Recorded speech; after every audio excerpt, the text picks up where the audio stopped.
Prologue, 1913. Mama was angry again. I could feel it in the bones of the house. Whenever her temper flared up, the walls seemed to tremble, and the ceiling felt like it was going to crash down on me, making me feel small and helpless. Mama was angry again because Papa hadn't come home yet.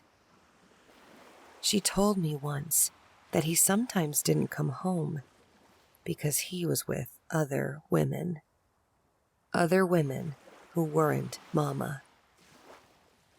I didn't really understand why Papa visited other women, but I knew it made Mama upset. I knew to stay away from her when she was like this, because sometimes she got angry at me too, even when I'd done nothing wrong. She scared me when she was angry. She didn't look like my Mama.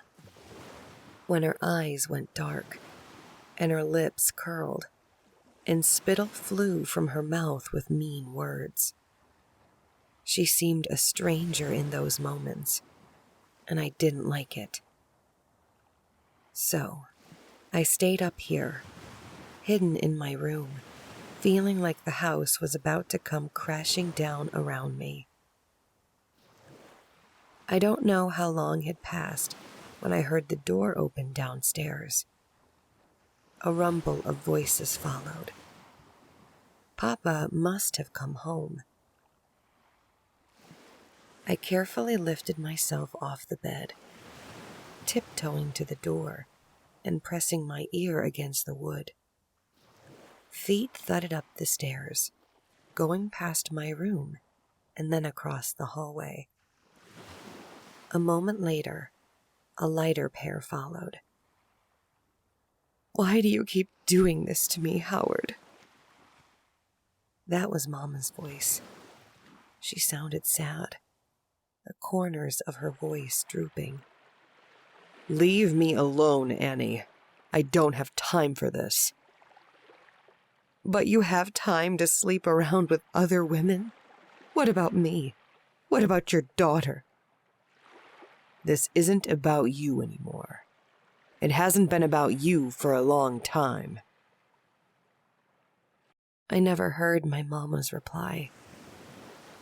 Their voices were too far away. They must have gone into the study. I waited anxiously with my ear pressed against the door, but I heard nothing else for the next few minutes. I didn't like it when my parents fought.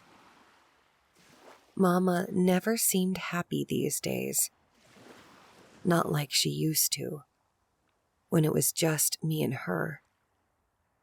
The house felt sad and lonely. But when Papa came home, she was always mad.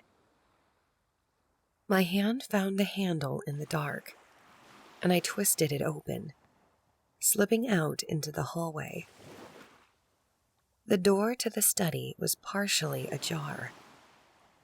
A faint light was emitted from within, making my shadow stretch out behind me. I moved closer, then paused. Someone was crying. I touched my fingertips to the wood, pushing it open. The light swirled around me for a moment, brushing away the shadows, and my eyes found the figure stood in the middle of the room. "Mama, what are you doing?" I asked, my voice trembling as I took in the scene. Papa was on the floor, his head bent at a strange angle against the wall, and Mama had a match in her hand. Something wet glinted on the floor at her feet, smelling strong and unpleasant. "Mama, what's wrong with Papa? What's happening?" She looked at me, tears glistening on the ridge of her cheeks, but she was also smiling. and when she smiled, I couldn't help but mirror her. As she struck the match, her eyes seemed to dance, and I thought I heard her laugh, but it sounded strange and unfamiliar, and the smile slowly slipped from my lips. Then she dropped the match, and the puddle at her feet burst into flames, and it was no longer laughter I could hear, but screaming. 1919. Why is it called Crow House? My father looked up from his newspaper, a crease between his brows. What's that? Crow House. That's the name of this place, isn't it? I said, reaching forward to pick up the sheaf of paper I was looking at on the sideboard. It seemed like some kind of official document, and I handled it with careful fingers, pinching it by its corners. That's what it says here. He grunted, returning his eyes to his paper. Guess it is then. Ask your uncle. He knows more about this place than I do. Because he bought it? I continued, ignoring the impatient quirk by my father's lips. He hated being interrupted when he was reading, but I was curious by nature, and the questions came out before I could stop myself. Yes, he said, eventually folding up his paper and setting it down. He bought it a few years ago, but part of the house was damaged by fire, so he had to repair a lot of what was destroyed. A fire? He nodded, but said nothing else, and I decided to stay quiet. I see. Where's Uncle Philip now? In the study, I believe. Remember to knock first. Grown men have important things to do. He said with a soft harumph, before leaning back in his chair and unfolding the paper once again. I left him in the dining room, almost tripping up on my skirts as I climbed the stairs to the first floor. If there was one thing I didn't like about the house, it was the amount of stairs you had to climb to get anywhere. Luckily, mine and Sally's room was on this floor too, so we didn't have much reason to go any further. Uncle Philip? I said, curling my hands into fists and rapping against the door at the end of the hallway. Are you busy? I waited for a moment but received no response. Uncle Philip! I reached for the handle, tentatively pushing it open. I know Father had told me to knock, but if Uncle wasn't answering, that meant I could go inside, didn't it? Uncle? I poked my head through, moving my eyes across the room. It was empty. Uncle wasn't here after all. With a sigh, I was about to turn and leave when something clattered off the desk in the middle of the room, making me freeze. A frown tugged at my brows. Uncle Philip? Was he in there after all? I stepped further into the room, my eyes going over the table stacked high with old books and papers, then to the empty fireplace, the clock on the mantel above it, and finally to the thing that had fallen off the table. Padding closer, I crouched against the desk and picked it up. It was a fountain pen. One of my uncle's, I assumed. It must have rolled off. Straightening up, I replaced it on the desk and turned around. For a moment, I thought I saw something move out of the corner of my eye. A shadow or a blur of light. I wasn't sure, but there was nothing there when I glanced again. Shrugging it off, I hurried out of the study, deciding to speak with Uncle another time. That evening, a storm enveloped the world in shades of black and purple. My father told me that we didn't get storms all that often out here, but when we did, they hit bad. Sally was frightened of the lightning when it came, staying with Mother in her room. But I sat upstairs with my uncle to watch it render the sky apart with jagged flashes of white-hot fire. I thought it was beautiful in a terrifying sort of way. The storm lasted well into the night, fierce gales tearing at the bricks of the house, and thunder crashing across the sky like cannon fire. I must have eventually fallen asleep and been carried back to bed by my uncle, because the next time I woke up, I was in my own room. The first thing I noticed was that Sally wasn't in her bed. Her covers had been thrown back, and her slippers were missing. The storm was still raging outside, so perhaps she had gotten scared and gone to our parents' room to sleep. Turning over, I squeezed my eyes shut against the flashes of lightning zigzagging across the room, half listening out for the distant peal of thunder. It came barely a second later, a huge rumble right above the house. It made my heart jerk into my throat, and I sat up. It sounded close, really close, as though it was knocking on our front door. I suddenly felt very alone. Sally wasn't here, and the darkness seemed thicker than before, creeping along the edges of the room. I became aware of my own breathing, stumbling erratically between my lips, and the soft creak of the bed frame as I curled my legs up to my chin. I wanted my mother. I wanted my sister. I wanted my father and my uncle. I didn't want to be alone. Another crash of lightning lit up the house, and the walls trembled and shuddered, and I heard something tearing, and another crash, as though it had struck the house itself. Someone screamed, louder than the thunder, which made the glass crack, louder than my own beating heart. I could smell something too, something bitter and unpleasant, leaving a horrible taste on my tongue. What was happening? Who had screamed? Had the lightning really struck the house? Despite wanting to curl up and hide beneath my covers, I forced myself to my feet, tiptoeing across the room. I pressed my ear to the door. In the distance, I could hear things falling and smashing, a strange cracking sound, something tearing. The door was thrown open, and I stumbled out into a pair of arms. Lucy, you're okay.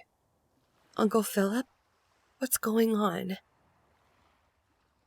I lifted my eyes and saw that there was blood on his face. His eyes were dark and wild, and a shiver of fear touched my neck. Uncle? Come quickly. We have to go. Go where? He didn't answer. Instead, he picked me up into his arms, holding me tight enough that I could feel his fingers digging into my arms. What's going on? Where's Sally? Where's Mother and Father? He didn't answer. I became aware then that the house had changed.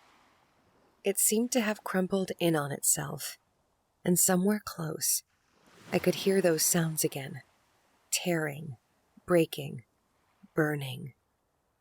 I could smell fire. That bitter tinge in the air was fire. When I lifted my eyes to the ceiling, I saw smoke trailing along the walls, like long, reaching fingers. My eyes burned with tears. Where's Mother and Father? I asked again. my voice tight with impending sobs. "Where's my sister?" "I'm sorry," Uncle Philip said. "I'm so sorry." I tried to twist to look at his face, but he held me tight against his chest, and I could barely move. We were downstairs now, almost at the front door. That's when the next jolt of lightning struck. The whole house shook, and a flash of white seared into my vision, and I was thrown suddenly from Uncle Philip's hands. My whole body felt hot and sluggish. I realized I couldn't breathe properly. Smoke was filling my lungs. "Uncle?" I cried, the words feeling thick and heavy on my tongue. I crawled onto my knees, looking around. The house was on fire. Flames crackled and burned along the front of the hallway, billowing smoke across the room. Through the haze, I saw a figure lying ahead of me. The fire was eating away at the lower half of my uncle's body. I screamed, and more smoke choked into my lungs, forcing me into silence. My body felt heavy, my hands shaking so much I could barely use them to crawl away. The fire snapped greedily at the house, at my uncle, licking the bottom of my feet as I tried to get away as quickly as I could. The windows in the kitchen had shattered. The cool night air was billowing inside, drying the tears and soot on my face. With the fire devouring everything behind me, I hoisted myself up onto the kitchen counter and threw myself through the window. The glass cut my palms and knees, but I barely felt it as I fell onto the grass outside, half tumbling down the incline. Behind me, Crow House burned against the night. Chapter 1. Present Day. Abigail. The mourners were assembled in shades of black and gray, creating a bitter melancholy in the air. I didn't recognize many of the faces here. They were all strangers with masks of grief and sorrow. People my mother must have known in the past before she got sick. I'd lost count of how many people had come to give me their condolences for my loss, to tell me what a wonderful woman my mother had been. I knew all of that. Of course, I knew that. I was her daughter. I knew her better than anyone. I mourned her loss more than anyone. And yet, I was the only person at the funeral who did not cry. I'd known she was going to die. It had only been a matter of time before the cancer got too much before her body got too weak. It was inoperable. Inevitable. She'd lasted longer than the doctors had predicted. I was able to spend more time with her than I had thought, and for that, I was thankful. But I also had accepted her death a long time ago. A hand slipped into mine, cold and slightly clammy, and I squeezed my fingers around it. Neil had a teary sheen over his eyes when I glanced across at him, and he gave me a shaky smile. He'd loved my mother almost as much as I did, and I knew her death had hit him hard. We'd only been together for 2 years, but Neil had been everything I could have asked for during this rough time of my life. I was glad he was here. It would make dealing with the loss of my mother a lot less lonely. The funeral was over before I knew it. Her body forever entrenched in the dirt beneath our feet. I would never see her again. Never hear her laugh or hold her hand. My mother was gone. It was only once I was home, alone in the bathroom, that I finally let myself cry. I liked to appear strong in front of others, but loneliness always had a way of tripping me up, making me crumble like this, when nobody was around to witness it. Neil knocked on the door, asked if I needed anything. I appreciated that. He didn't ask if I was okay. He knew I wasn't. But I knew that he would come and sweep me up in his arms in a heartbeat if I needed him to. He'd seen me at my worst. In those days where I hadn't accepted my mother's inevitable passing, and I was okay with that. But for now, I wanted to be alone. "No," I said shakily. "It's okay. Thank you." I heard him retreat, then sighed, lowering my head into my hands and letting the tears flow. A few days after the funeral, I received a call from my mother's attorney. I hadn't expected to hear from him so soon, but he seemed anxious for me to go and meet with him so that we could go over my mother's affairs. I was half inclined to refuse, but that would only be delaying the inevitable. Sooner or later, I would have to deal with the aftermath of her death, everything she had left behind. I agreed to meet with him that afternoon. Neil dropped me off, and I headed into the solicitor's office with a slight feeling of nausea. "Miss Owens, thank you for coming at such short notice," the attorney, Mr. Porter, said, offering a hand. He was a tall, lanky man with a pinched face and thin brown hair scraped back over his scalp. "Please, have a seat." I lowered myself into the leather-worn seat, clasping my hands neatly in my lap to prevent them from trembling, as Mr. Porter reseated himself behind the desk. He crossed his arms, gracing me with a meek smile.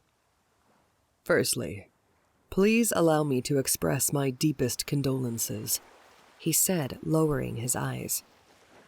"Your mother, in the short time I knew her, seemed a strong woman."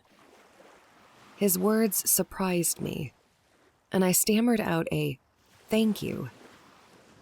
I wasn't expecting the sincerity in his voice. It was usually all professional courtesy, monotone, and perfunctory.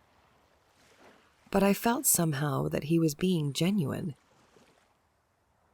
"I appreciate it's all rather soon, but there are some matters that need to be settled."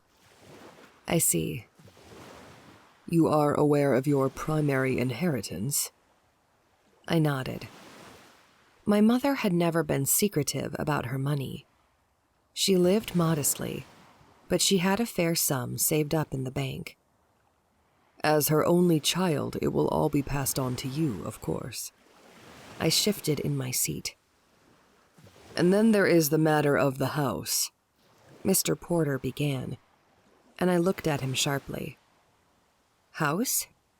"Yes," he said, his face shaded with a mixture of embarrassment and uncertainty. "I'm afraid it took me by surprise, too. You see, there was never any mention of it in your mother's will, but in an odd turn of events, it came to our attention that there is a mansion involved in your family's inheritance." I don't understand," I said, sucking in my cheeks. "A mansion in my family? This is the first I've heard of it." "Yes, well," Mr. Porter said, clearing his throat. "It is all rather strange. As I mentioned, it was never officially included as part of the contents of your mother's will, but it came up as we were getting our documentation together." My mother never included it? Did she know about it? I cannot say for certain, he said almost helplessly. I got the feeling he was just as taken aback by the news. I ruminated over his words carefully. A family mansion that nobody knew about or had simply been forgotten about. How long has it been in the family? Mr. Porter gave me another helpless look, his thin face looking sour. I'm afraid I have no idea about that either. There is very little official documentation on it in our records, including any exchange of ownership.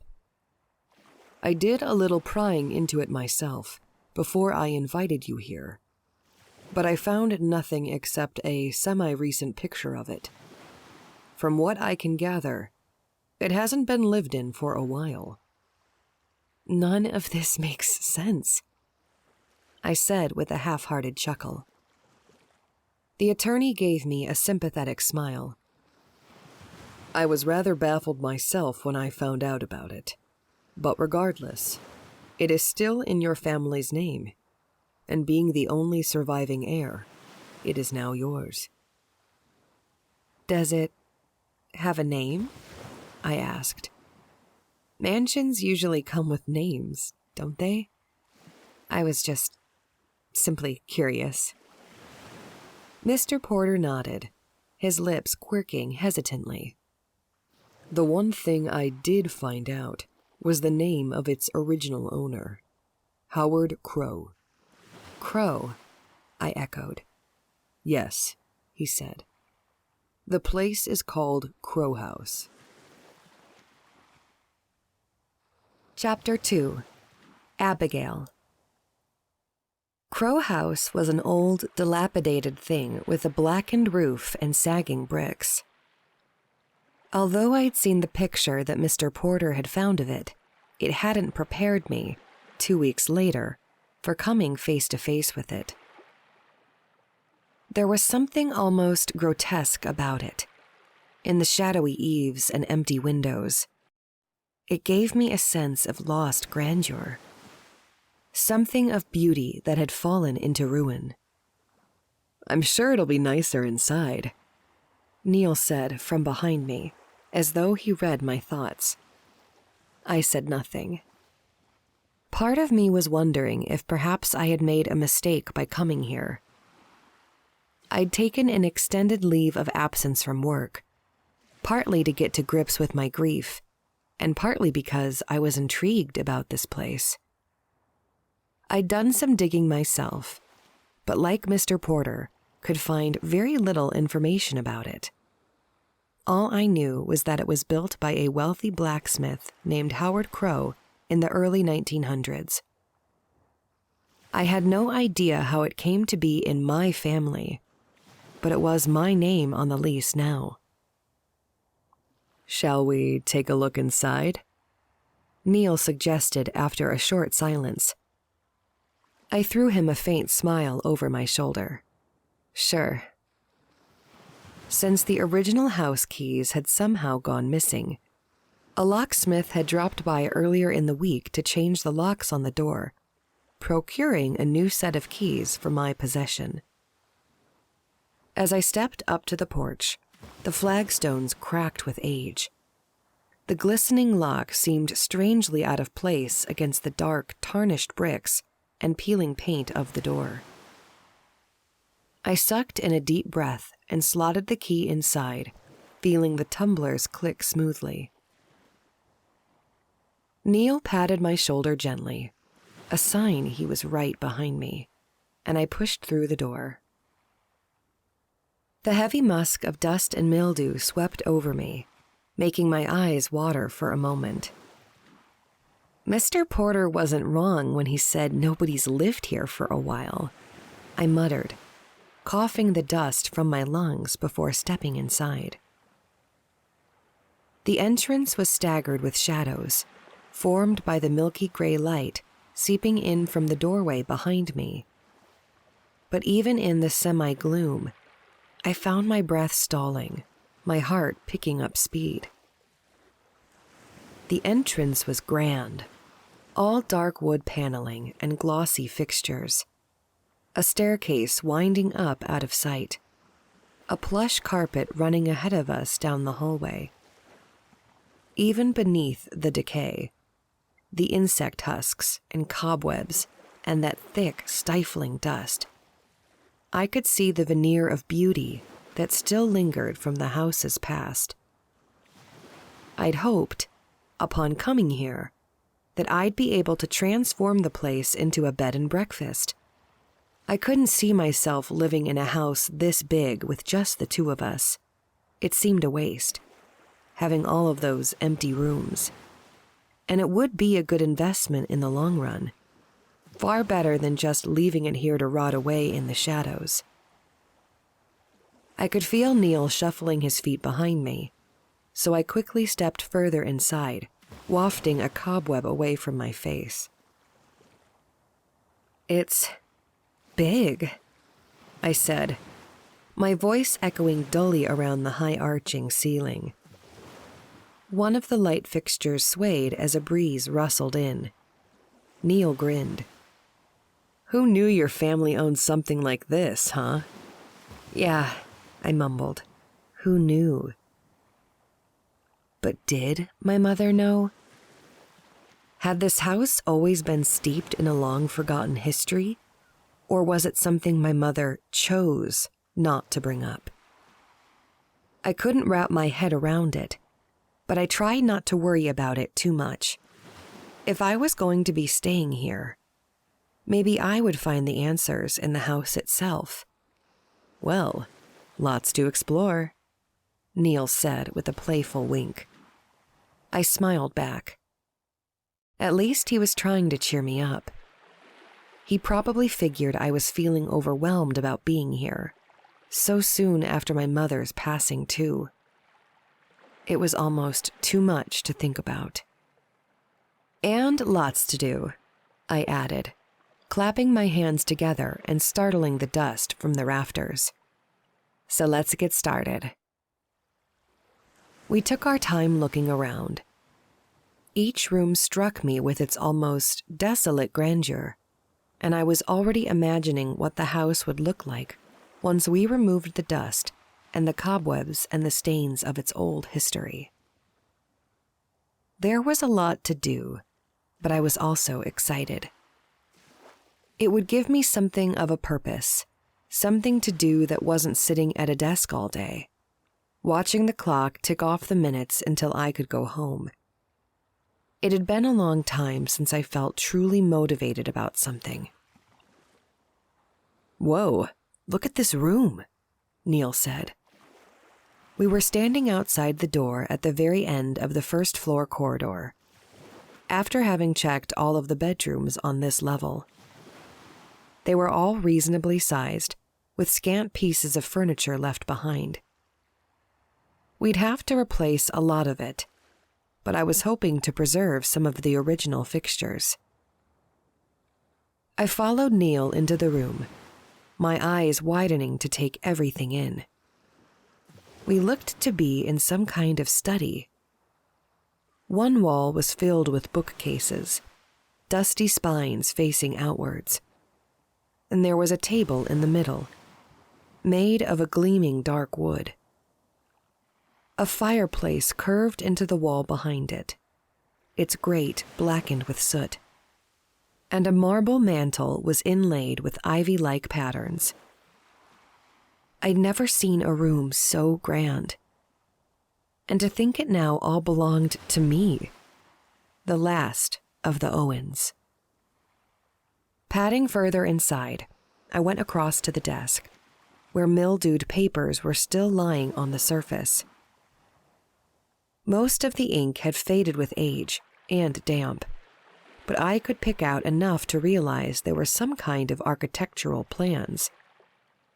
"Looks like building plans," I pointed out, picking out one of the sheafs and holding it up against the window. "I wonder what for?" Neil came over, peering over my shoulder. After a moment, he shrugged. "Maybe whoever lived here last was some kind of contractor." Yeah, maybe. Although, I don't think there were any contractors in my family.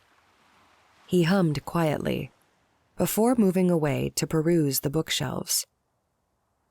You know, this room feels different to the rest, he said suddenly, and I glanced over at him with a curious look. How do you mean? He said nothing for a short while, his back facing me, before he lifted his shoulders in another casual shrug. I don't know. I can't quite put my finger on it, but it just feels different. He laughed it off, shooting me a boyish grin over his shoulder. Just ignore me. I looked away, smiling. I do anyway. Clearing my throat, I cast another lingering glance over the desk and pulled away. I think I'm going to go and bring our stuff in from the car and start getting downstairs sorted. Neil nodded without looking at me. I'll be down in a minute. Sure. Once I was at the bottom of the stairs, I paused, holding tightly to the banister. A sudden flush came over me, making my skin hot, before suddenly going cold again. A spell of dizziness catching me off guard. I blinked it away, trying to shake the feeling out of my head. It must be all this dust, I thought, pulling away from the staircase and walking unsteadily into the kitchen. I had yet to try the taps, but I was hoping the house still had running water. We'd brought bottled water just in case, but it would make things a lot easier. Twisting the tap, nothing happened. I waited. Somewhere in the distance was the faint gurgle of water trickling through the pipes. It was there. It was just taking its time. The first sprouts of water were a rusty brown color, spurting out into the sink in short, sharp intervals. Then it began to run clear again, forming a crystalline stream that washed away the grime stuck to the sink. I ducked my hands beneath it and pulled a palmful of water to my face. It was refreshingly cool, and I drank a couple of handfuls too, before switching off the tap and drying my face on my sleeve. Water was still webbed between my lashes, and when I turned around, for a moment, in between those bleary spots in my vision, I thought there was someone stood in the doorway. I blinked, scrubbing hard at my eyes, and squinted. Neil?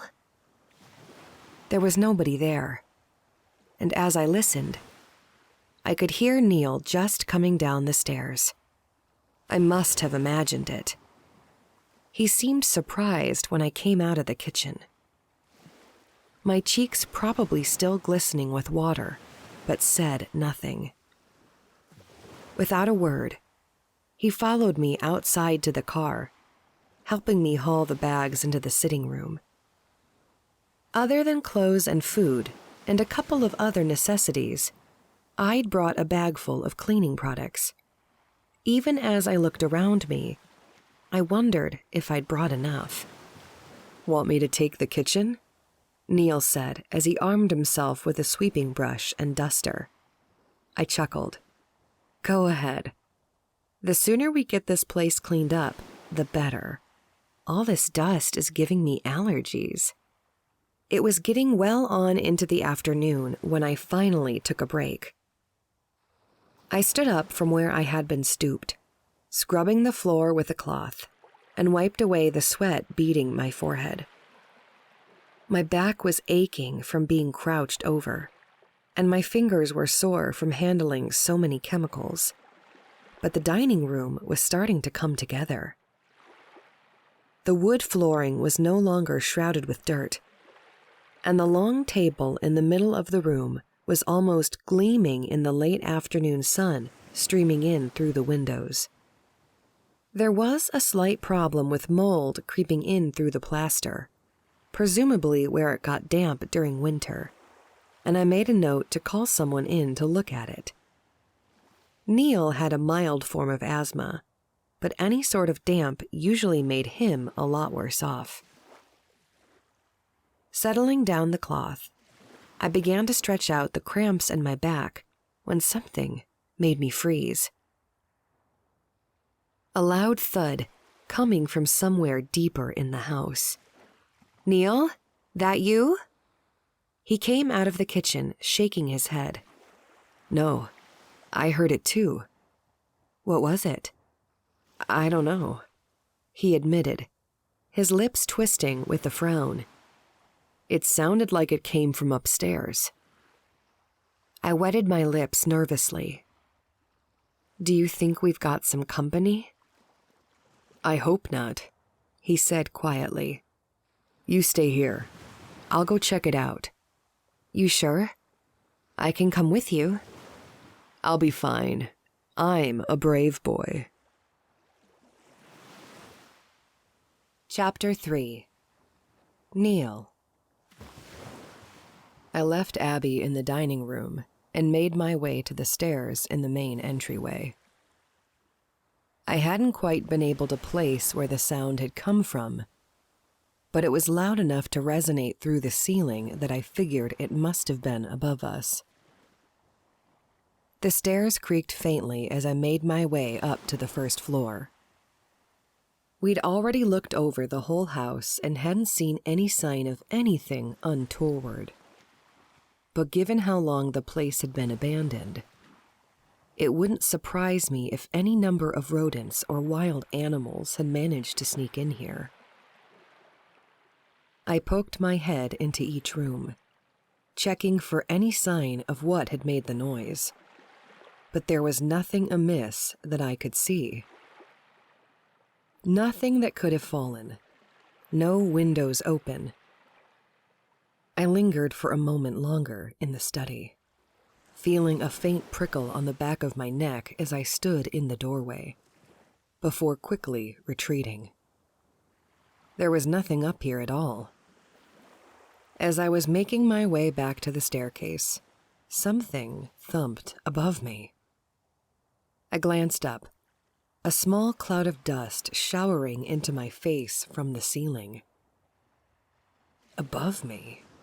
Was there another room up there? I hadn't seen any attic spaces during our search, but I supposed I hadn't been paying too much attention to the ceiling.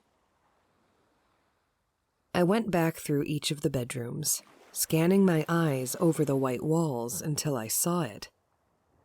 There was a hatch in one of the rooms, very faintly ingrained into the ceiling, so that one might miss it at first glance.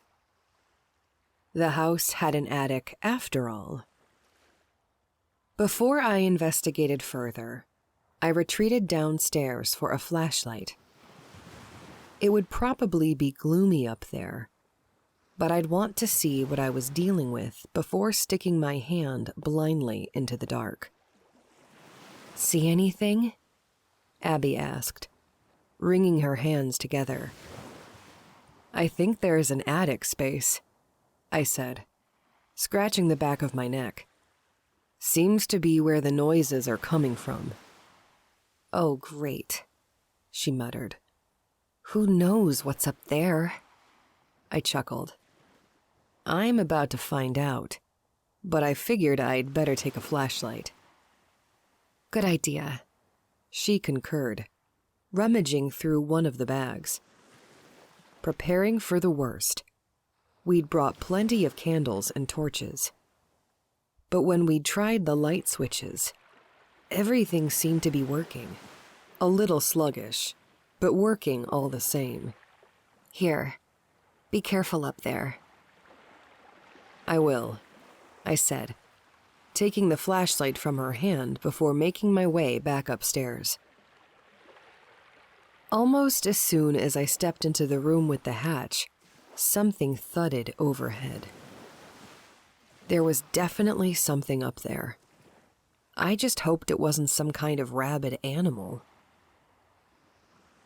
I found the pole hook in the wardrobe, using it to undo the latch and bring down the ladder. They halfway tumbled down to my feet, striking the carpet with a heavy thud and a thick veil of dust. Almost immediately, a damp, mildewy smell followed. Distantly, I heard Abigail ask if I was okay. "I'm fine," I shouted back, hoping my voice reached her. It was a big house, and things seemed easy to lose here. Flicking on the torch, I shone it up into the open hatch. Nothing but dust mites floated by. Whatever was moving around up there had stopped now. Perhaps releasing the ladder had spooked it. Clenching the torch between my teeth and breathing heavily through my nose, I stepped onto the first rung of the ladder and used both hands to climb. The light hit the ceiling of the attic, revealing swathes of cobwebs and the twisted black husks of dead spiders and flies encased within. Something fluttered past, a moth, and disappeared into the gloom. Twisting my head, I took the torch from my mouth and directed it into the main portion of the attic.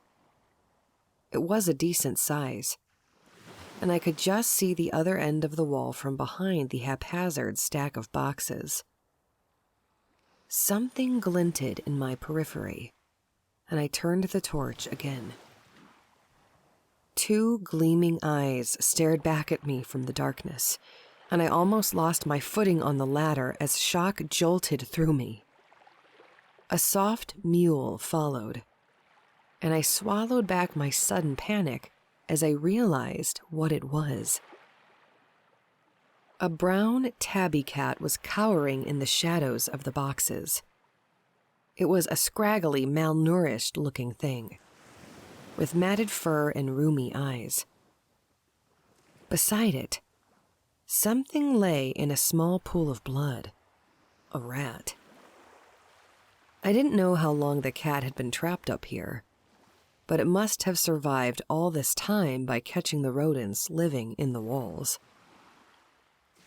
The cat whimpered again, its eyes glowing eerily in the torchlight, and scampered back.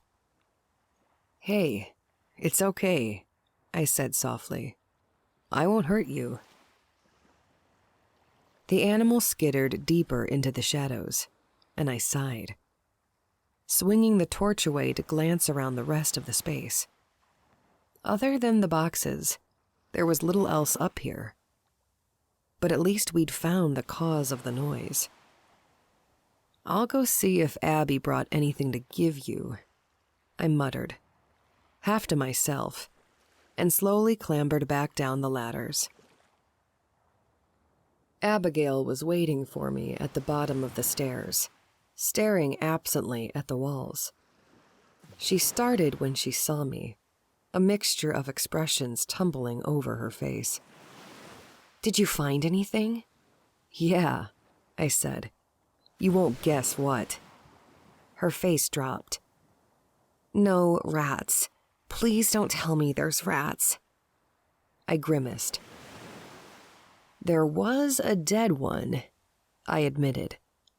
"But that wasn't all. Seems like we have a rat catcher, too." "A rat catcher?" she echoed.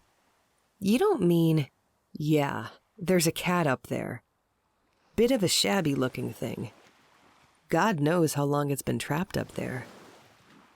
Abigail pressed a hand to her mouth. "Poor thing." "Yeah, I was hoping we could coax it down with some food or something." She nodded, tapping her fingers against her chin. "I think I packed some ham. That's all I can give it at the moment." She turned partially away, then paused. "Do you think it has an owner?" "I didn't see a collar on it," I said. "And even if it did, I doubt they've seen him in a while. Owner might have already accepted the worst." The cat didn't come down from the attic, even with the promise of food and Abigail's best attempt at coaxing it. In the end, we left the plate of ham at the bottom of the ladders in case it changed its mind, and took the rest of the evening off. Since we hadn't managed to sort out any of the bedrooms yet, we ended up camping out in the sitting room, setting up blankets and pillows on the couch.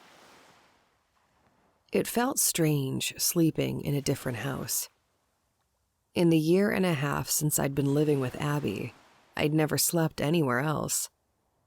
Now we were in this old, unfamiliar house, and it was slightly unsettling. I knew Abigail was feeling it too. Whenever I looked over at her, her eyes would be open, following shadows along the ceiling. The distant creaks and groans of the floorboards settling and the pipes gurgling didn't help. But I must have fallen asleep eventually because the next time my eyes snapped open, the room was in pitch darkness. No matter which way I turned my head, I could see nothing beyond the gloom.